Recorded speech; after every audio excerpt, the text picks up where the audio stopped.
শুরুতেই মঞ্চে ডেকে নিচ্ছি লালমনিরহাটের মেধাবী প্রতিযোগী সালমান ফার্সিকে। হাফেজ সালমান ফার্সি।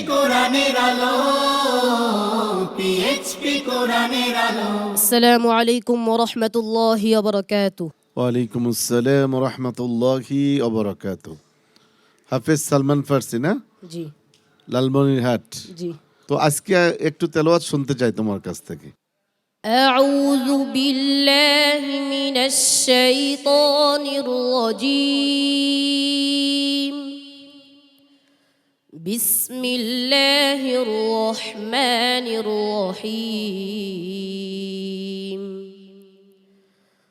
ومن آياته الجوار في البحر كالأعلام إن يشأ يسكن الريح فيظللن رواكد على ظهره إن في ذلك لآيات لكل صبار شكور أو يوبقهن بما كسبوا ويعفو عن كثير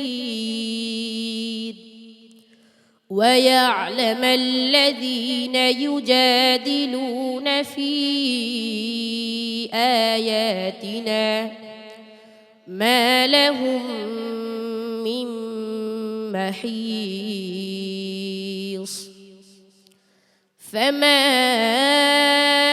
أوتيتم من شيء فمتاع الحياة الدنيا وما عند الله خير وأبقى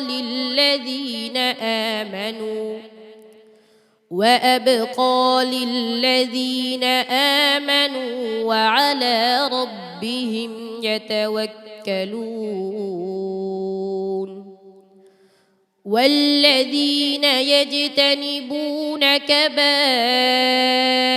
الإثم والفواحش وإذا ما غضبوا هم يغفرون والذين استجابوا لربهم وأقاموا الصلاة وأمرهم شورى بينهم ومما رزقناهم ينفقون والذين إذا أصابهم البغي هم ينتصرون وجزاء سيئة سيئة مثلها فمن عفا وأصلح فأجره على الله إنه لا يحب الظالمين ولمن انتصر بعد ظلمه فأولئك ما عليهم من سبيل إنما السبيل على الذين يظلمون الناس ويبغون في الأرض بغير الحق أولئك لهم عذاب أليم ولمن صبر وغفر إن ذلك لمن عزم الأمور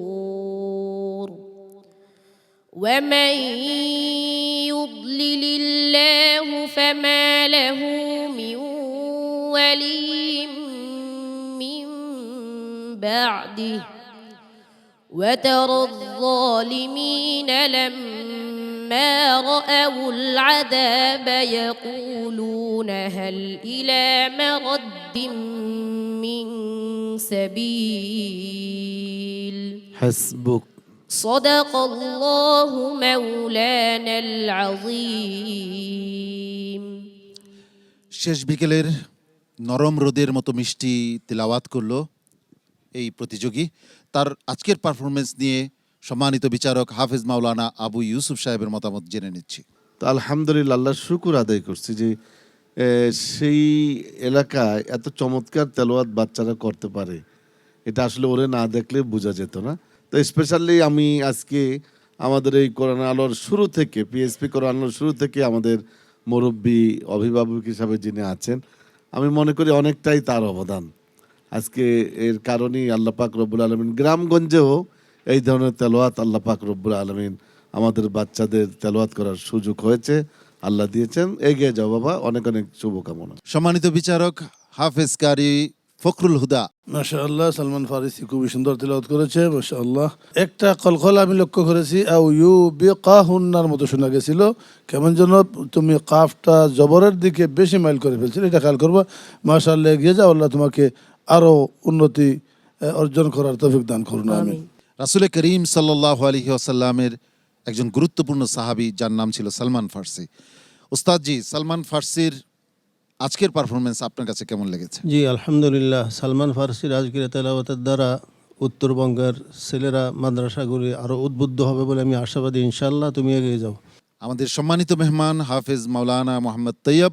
আলহামদুলিল্লাহ, সূর্য যেরকম মিডে মিডে, ওনার তেলাওয়াতও আলহামদুলিল্লাহ খুব সুন্দর মিডে মিডে। আল্লাহ তাআলা আমাদেরকে সবাইকে কবুল করুক। সালমান ফার্সি, তোমাকে অনেক ধন্যবাদ জানাচ্ছি। লালমনির হাটে তুমি কোরআনের আলো ছড়িয়ে দাও, এই প্রত্যাশা রাখছি।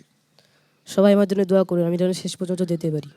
আসসালামু আলাইকুম ওয়া রাহমাতুল্লাহি ওয়া বারাকাতুহু।